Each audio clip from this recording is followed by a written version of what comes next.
everybody, I'm feeling a bit nostalgic today, and so my video is about the very best of the 1980s. So come join me as I reminisce about the things that I found to be the best memories of the 1980s, and I hope you remember these things fondly as well. And if I forgot something that you thought was great, feel free to put it in the comments, because I love reading stories about things that happened in our youth and how things were so much different in the 80s than they are today.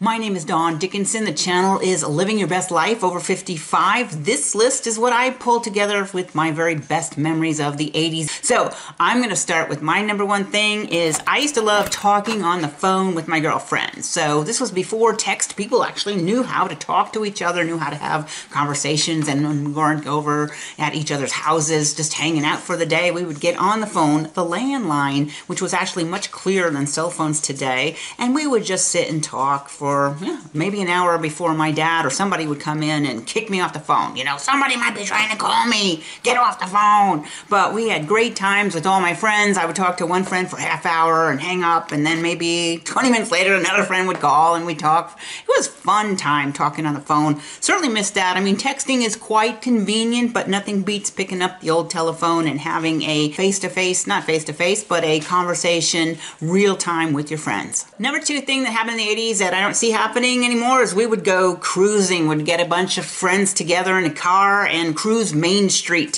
So there's probably a Main Street in every town in the USA, but for us, I lived in Gilbert, Arizona growing up, and we would go to Main Street in Mesa. Some people on the other side would cruise Metro Slender, but you would basically just get in your car and there would be traffic on a Friday night or a Saturday night. You just kind of drive up and down, maybe stop and get a couple of sodas, you know, flirt with the boys in the other cars, but it was a good time just cruising, something that is a lost art that doesn't seem to happen anymore today. Number three, this was great. I really miss this, is politics were not so polarizing. You could have people who had completely different opinions on politics and they could be friends.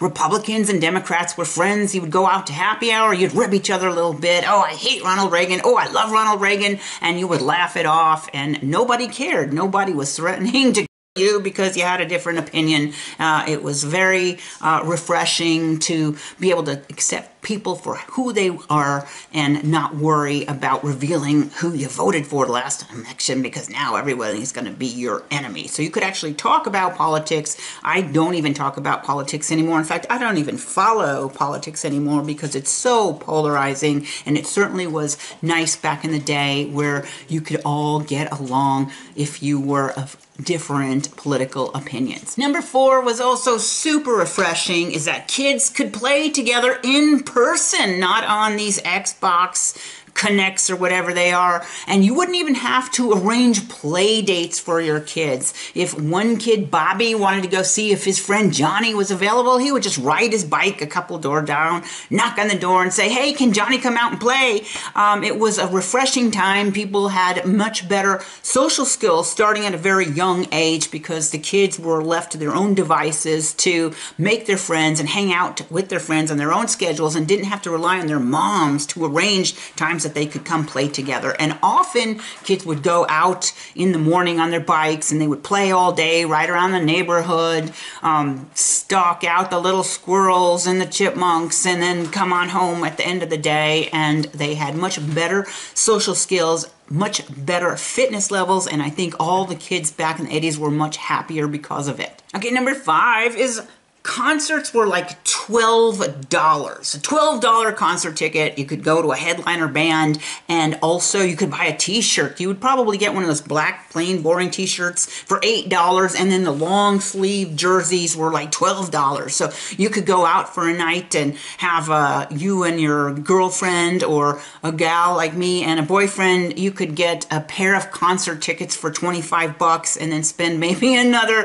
$20 at the concert and have a great night out for a top performing and touring band. Now, number 6, probably one of the best things about the 1980s were prices on everything was fantastic.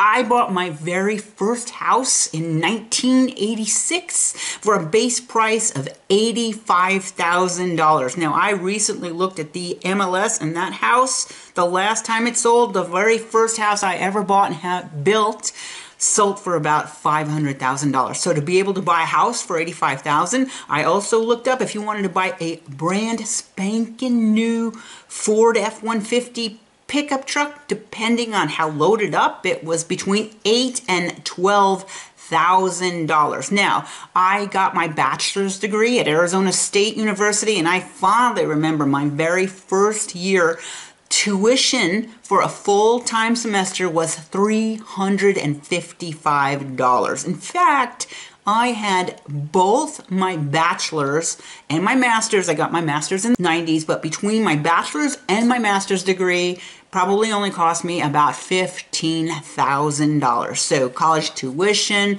housing, gas prices were probably about $1 a gallon, new cars, amazing how cheap everything was. So again, prices in the 1980s were pretty much fantastic on just about everything. So, another favorite memory about the 1980s was the big hair. Now, what was unfortunate is how much time it would take to get ready to go to work or to go out, because you'd be curling your hair with a twirling iron and you'd be getting these perms all the time. You know, like every 6-8 weeks you'd get a perm, and they were expensive and they took forever. But man, everyone's hair looked fantastic, and it was the same for the women and the men to have the big hair. Looked great, but was a pain in the butt to maintain, but certainly was a fun memory of the 1980s, was the big hair. And speaking of big hair, I loved the music of the 1980s and the big hair bands. So there was this kind of shift in the 80s that you had. I was more into the rockin' bands and the big hair bands, where my friends were more into the B-52s and Devo and that kind of stuff. I didn't really like that kind of stuff. I was more into, like, Guns N' Roses had their debut album in the 1980s. Metallica was starting to come on their own. Black Sabbath had Ronnie James Dio as the front man in 1980. That was fantastic. I loved that album they put out. Heaven and Hell was my favorite album. Pink Floyd, The Wall was out that year, 1980. Journey, Styx. I remember once going to a Styx concert. Now, this might have been the 1990s, but they actually, for 2 adult tickets, if you had a child, you were able to bring your kid for free. Now, that was not the 80s. That was probably the 90s for Styx. But again, Styx, one of the great bands of the 1980s. Van Halen, that was fantastic. Van Halen at their heyday. Whitesnake, Triumph. Remember Rick Emmett in that spandex red jumpsuit playing the double neck guitar? Oh my God, that was the hottest thing ever. So the music of the 1980s, that was fantastic. And that's kind of bring me to the next big thing that I liked about the 1980s is that men were allowed to be men. Men were allowed to have testosterone, and they weren't ashamed of it. In fact, back in the 1980s, we women, and now of course this is my opinion, but I'm going to go on my own experience and all of my girlfriends, we actually liked it when men would hold the door open for you. I know now lots of ladies get upset. Oh, I know how to open my own door. Duh! We don't say we don't know how to open the door, but it's certainly nice when a man will hold open the door, or a man will volunteer to pay for the date, or, oh my gosh, I can't believe how offended people are. A guy would pay you a compliment. Oh, you look nice today, or that dress looks very good on you. I know, now you can't say that because people get offended, but wow, it was fun in the 80s when we could just accept a compliment from a man, and that would be okay. And flirting was allowed. Flirting is actually fun. I don't know why it's so offensive now, but again, men having this testosterone, men allowing to be men, and allowing to not be ashamed of biology, that was actually, for me, a great part of the 1980s. Now, I know I'm going to get flamed, but hey, that's what it is. Again, I'm stating this as my opinion. That was nice in the 1980s, that you could be yourself and not worried about every little thing offending you. So let's go back to the next one. I'm going to say number 9 is that going to the mall. Malls were freaking fun and fantastic. If you didn't have anything planned, you'd call up your girlfriend, hey, let's go to the mall. And you'd jump in the car and you'd go to the mall and you'd go shopping. Maybe you'd see a movie. You'd go to the record store. Record stores were so fun. You'd go look through all the albums on vinyl. You could go to the food court. So lots of fun stuff at the mall, which would be a spontaneous day out with your girlfriends, and sometimes you'd even meet guys at the mall. I know, again, I don't know what is the strained relationship with men and women anymore. In fact, it kind of makes me concerned about the outcome of the human race when men and women are like so nasty to each other. But hey, it was fun in the 80s and we all had a good time with it. So next thing that I thought is it was okay to eat meat. People weren't going to shame you if you had a hamburger or a steak, you know, especially the ladies. Like, man, you know, if I go to a date and I order a steak, I feel bad. People are judging me because not only I'm a meat eater, but I'm a female meat eater. We're supposed to all be vegans today and be ashamed if we like meat. Well, I like to eat a hamburger or a steak once in a while, and I wasn't embarrassed about it in the 1980s. So again, I do miss that. I think that was kind of fun. So number 12, we're now kind of going to go to Arizona. So I grew up in Arizona. I grew up in a small town, Gilbert, Arizona. Now, when I was in high school, I was in high school in 1980. I was in high school from 78 to 82. So Gilbert had 7,800 residents. Now Gilbert has over 250,000 people living there. So again, I live in Sedona now, but when I drive back to Phoenix area, it's so different. It's so crowded. There's so much traffic, houses everywhere. Back in the 80s, if you were going from, say, Gilbert to Chandler, you would drive about 10 miles and there'd be no houses, nothing but cotton fields, alfalfa fields, corn fields. You'd have a little road that had one lane each way, and sometimes you'd get behind a tractor or something like that because it was very rural. Today, Phoenix is just one giant spread out megatropolis, and it wasn't like that in the 80s. Probably other states, people will know what I'm talking about, but very specific to Phoenix, it was so much less crowded, so much less crime, and so much less traffic on the road. So another thing we used to do in high school, now if you're not local you wouldn't get this, but we would drive out to the end of the Elliott Road and there would be just desert and people would have keg parties. Somebody would rent a keg and you'd go out to the desert and you'd have a bonfire and people would just be drinking. Yeah, I think we were But again, it didn't seem like people got into that much trouble happening. Very rarely was one of these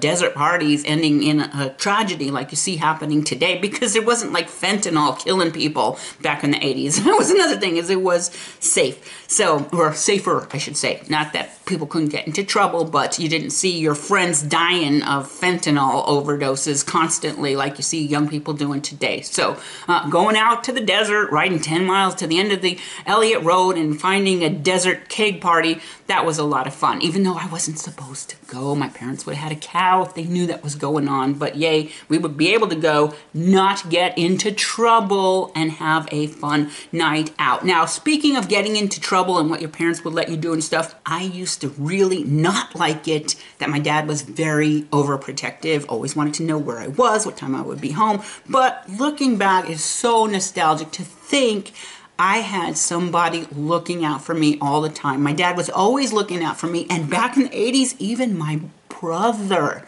who was a teenager at the time, but even my brother would look out for me. Or if you're going and your car breaks down on the side of the road, man, it's tough as an older single lady to deal with all these stuff. And I know we're supposed to all be tough women and be able to handle everything on our own, but boy, was it nice to know that if you were ever in a bind, there was somebody that you could count on that would look out for you and make sure you were okay. So that again was prevalent in the 80s, not so much today. But the very last thing, the thing for me that I miss the most about the 1980s is that, everybody that I loved was still alive.